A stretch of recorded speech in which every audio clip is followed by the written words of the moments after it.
I'm Gina Southgate. I'm a painter and I'm probably best known for painting live at gigs. It's really difficult because I've got loads of paintings to choose from, and I kind of think about a theme. I like to have a theme, a narrative, and then sometimes I get a bit stuck with that because this theme I've sort of thought about. I wanted to think about how I work with energy fields and what my response is to energy, and that can be the abstract energy, musical energy, landscape energy.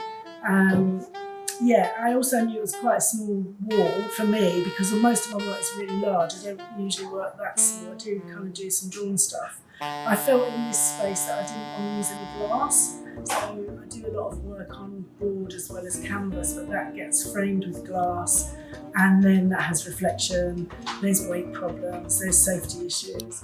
And I feel that works well in the more intimate space. I think this required, because of the scale of the building, I just felt, big work. I'm not a person, I think paintings stand up for themselves, so I don't feel that they need to be just spread out on white walls necessarily, although that's great too, but I kind of feel like, well, just fill it up. That's my thing. And but I want it, obviously I don't want it to look like a jumble sale, and I hate to see shows that are badly hung, so it's really important to me that the work's hung really well. You know, she was a real inspiration to a whole generation of women, and she was just badass really back in the day, but she's got such a musical background that she really knows what she's doing. Because Don Cherry is like one of the godfathers of free improvisation, trumpet player. She had this red kimono and she was dancing, a lot of movement. I mean, I do work with movement, but actually mostly musicians are quite still, apart from what's going on with their hands or what's going on with their mouth. They don't tend to leap around the stage like dancers.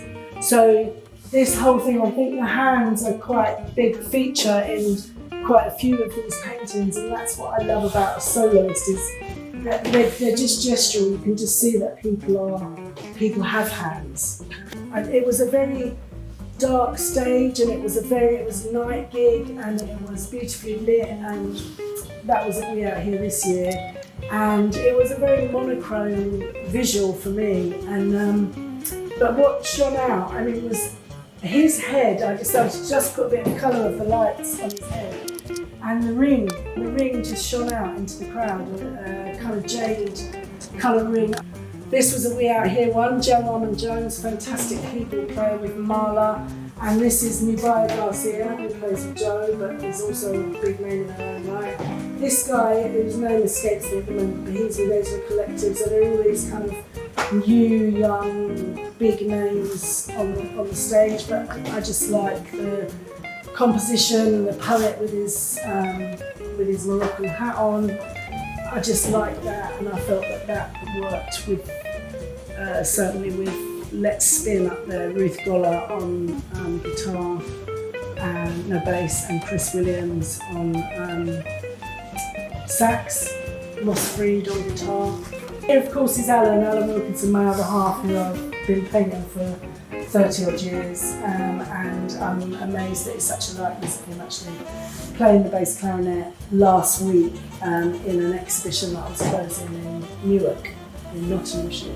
Ultimately, improvised music, although there are patterns within it, you never know quite where it's going to go. It's abstract music, as with abstract painting. I like to work fast, and I love to have a kit, and it's all there, and you get somewhere and you've got this bit of time, you're like, ooh, bosh, bosh, bosh, bosh, bosh, bosh, ooh, and it's all a bit fraught and frantic.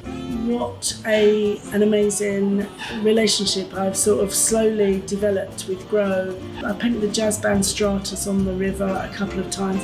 I've run a couple of workshops here where the people have just come, and just great space, the way people treat me here is so beautiful. So when it was put to me that the mezzanine wall was coming up for an exhibition space. I was like, wow, yeah, that's really good. I'd love that.